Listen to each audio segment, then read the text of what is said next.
The fight between Vhagar and Caraxes was one for the ages, so I decided to split it out from a video of past dragon battles that I'm working on. This is just one of many events in the Dance of the Dragons, but if you plan on reading the novella, The Princess and the Queen, which I highly recommend, then I'd also recommend not watching this video because I'm going to spoil what happens in this particular fight, and lightly touch on the events leading up to it.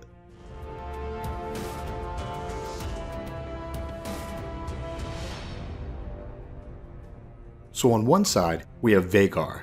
Vhagar was one of the 3 dragons who fought in Aegon's conquest 130 years prior, ridden by the older of Aegon's 2 sisters, Visenya.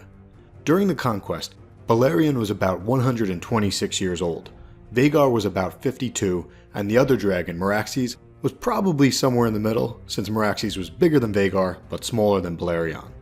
Meraxes died in the First Dornish War, 10 years after the conquest, and Balerion died of old age, around 220 years old, about 94 years after the conquest. So at the time of the dance, which is about 130 years after Aegon's conquest, or 36 years after Balerion died, Vhagar is the oldest and biggest dragon alive. Not as fast as she used to be, but definitely the most formidable dragon alive. Tyrion notes that a horse could ride down her gullet. She was nearly as big as Balerion. I'm still not comfortable with dragon sizes, but think about it. Drogon is like 6 or 7 years old in Game of Thrones Season 7. Vhagar was 181 years old. Most likely, Vhagar was much bigger than the Drogon of Season 7. Like 3 to 8 times bigger in terms of mass. Huge. Her fire could melt stone. So if you love Balerion the Black Dread, add Vhagar to your love list. Our girl Vhagar was awesome. In this fight, Vhagar was ridden by Aemond One-Eye, 20 years old, who fought for the side of the civil war called the Greens. Aemond was fighting for his older brother, 22-year-old King Aegon II Targaryen. On the other side of the war was their half-sister, Princess Rhaenyra Targaryen, or if you supported the Blacks, then you'd refer to her as Queen Rhaenyra Targaryen. But Princess Rhaenyra did not fight Aemond. Her uncle and husband, Prince Daemon Targaryen, did. But check this out. Prince Daemon was previously married to Laena Velaryon, and Laena rode Vhagar before she died. So when Prince Daemon, riding Caraxes, fought Aemond One-Eye on Vhagar, he was fighting his late wife's dragon.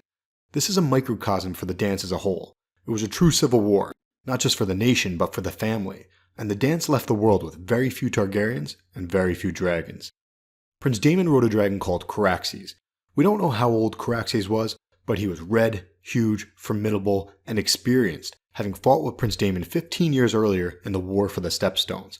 But even though Caraxes was huge, Vhagar was twice as big. But Prince Daemon, 49 years old, he wanted this fight, and so did Aemon. So Prince Daemon told people to send out word that he was heading to Harrenhal, and that he'd be there alone. Aemon caught word and flew out there for the showdown. This was a true duel. Aemon shows up, lands around 100 yards from Daemon and Caraxes, and his pregnant wife climbs off of his dragon. While Aemon and Daemon have a pre-fight chat, Caraxes starts hissing, flames dancing across his teeth. Aemon then buckles into his dragon riding saddle, but Daemon does not buckle into it. This is going to play a part in the ending. So Caraxes is sitting there on the ground breathing flame. Vhagar roars and it's go time. They're far apart, but they rise up as one. Caraxes is younger and faster, so Caraxes flies up and disappears into the clouds. Vhagar slowly circles her way up.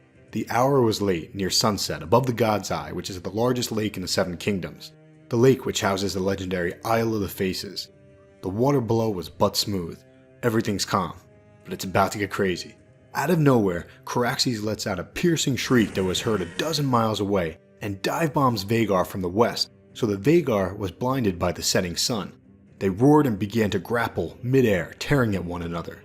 They blew fire at one another, and the fisherfolk claims that the clouds were on fire. And then they start to fall to the earth, to the lake below. Caraxes sank his teeth into Vhagar's neck. Vhagar tore at Caraxes' belly and ripped off one of his wings. Then Daemon, who is not buckled in, jumps over onto Vhagar, rips the helm off of his nephew's head, and shoves the Valyrian steel sword Darksister through his blind eye, with the sword's point coming out through the back of his throat. A half heartbeat later, all 4 of them smash down into the lake, creating a splash as high as the highest tower at Harrenhal, the Kingspire Tower. Caraxes manages to crawl out of the lake, but died on the shore, and Vhagar sunk to the bottom of the lake. Hot blood from the gaping wound in her neck, bringing the lake to a boil where she sank. Years later, after the Dance of the Dragons ended, they dragged her body out. Aemon One-Eye's body was still saddled to her, with Darksister through his skull. Prince Daemon's remains were never found. Supposedly, no one could have survived that fall, but the romantic in me likes to think that he snuck off and found nettles, which is something I'll save for the Dance of the Dragon series that will start this September. This battle was epic, but very sad. Vhagar was the oldest and biggest dragon alive. She had been the last dragon left of the original 3 used in Aegon's conquest.